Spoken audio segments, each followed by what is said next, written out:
ಬೆಂಗಳೂರಿನ ಕೋರಮಂಗಲದಲ್ಲಿರುವ ಆ ಬೃಹತ್ ಬಂಗಲೆಯ ಮೌಲ್ಯ ಬರೋಬ್ಬರಿ 200 ಕೋಟಿ ರೂಪಾಯಿ. ಆದರೆ ಕೇಂದ್ರದ ಮಾಜಿ ಸಚಿವರೊಬ್ಬರು ತಮ್ಮ ಚುನಾವಣಾ ಅಫಿಡವಿಟ್ನಲ್ಲಿ ಈ ಮನೆಯ ವಿವರವನ್ನೇ ಮುಚ್ಚಿಟ್ಟಿದ್ದಾರಾ? ಹೌದು, ಕೇರಳದ ನೇಮಂ ವಿಧಾನಸಭಾ ಕ್ಷೇತ್ರದ ಎನ್ಡಿಎ ಅಭ್ಯರ್ಥಿ ರಾಜೀವ್ ಚಂದ್ರಶೇಖರ್ ಅವರ ಆಸ್ತಿ ವಿವರ ಈಗ ದೊಡ್ಡ ವಿವಾದಕ್ಕೆ ಕಾರಣವಾಗಿದೆ. ರಾಜೀವ್ ಚಂದ್ರಶೇಖರ್ ಅವರು ಸಲ್ಲಿಸಿರುವ ಅಫಿಡವಿಟ್ ಪ್ರಕಾರ ಅವರ ಒಟ್ಟು ಆಸ್ತಿಯ ಮೌಲ್ಯ ಸುಮಾರು 93 ಕೋಟಿ ರೂಪಾಯಿ. ಇದರಲ್ಲಿ ಬ್ಯಾಂಕ್ ಠೇವಣಿ, ಷೇರುಗಳು ಮತ್ತು 15 ಕೋಟಿ ರೂಪಾಯಿ ಮೌಲ್ಯದ ಜಮೀನು ಇದೆ ಎಂದು ಘೋಷಿಸಿಕೊಂಡಿದ್ದಾರೆ. ಆದರೆ ಆಶ್ಚರ್ಯಕರ ಸಂಗತಿ ಅಂದ್ರೆ ತಮಗೆ ಯಾವುದೇ ಸ್ವಂತ ಮನೆ ಅಥವಾ ವಸತಿ ಕಟ್ಟಡ ಇಲ್ಲ ಎಂದು ಅವರು ಅಫಿಡವಿಟ್ನಲ್ಲಿ ನಮೂದಿಸಿದ್ದಾರೆ.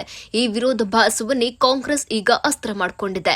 ಬೆಂಗಳೂರಿನ ಅತ್ಯಂತ ಪ್ರತಿಷ್ಠಿತ ಕೋರಮಂಗಲದಲ್ಲಿ ಅವರಿಗೆ ಸೇರಿದ ಸುಮಾರು 49,000 ಚದರ ಅಡಿ ವಿಸ್ತೀರ್ಣದ ಭವ್ಯ ಬಂಗಲೆ ಇದೆ ಎಂದು ಕಾಂಗ್ರೆಸ್ ತೋರಿದೆ.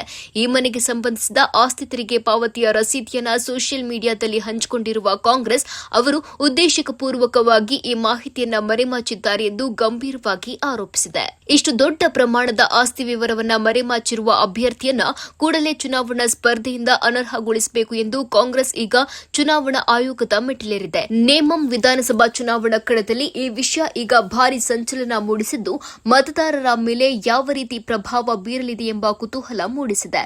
ಚುನಾವಣಾ ಆಯೋಗ ಈ ದೂರಿನ ಬಗ್ಗೆ ಯಾವ ಕ್ರಮ ಕೈಗೊಳ್ಳಲಿದೆ? ರಾಜೀವ್ ಚಂದ್ರಶೇಖರ್ ಅವರ ಮುಂದಿನ ನಡೆ ಏನು? ಕಾದು ನೋಡಬೇಕಿದೆ.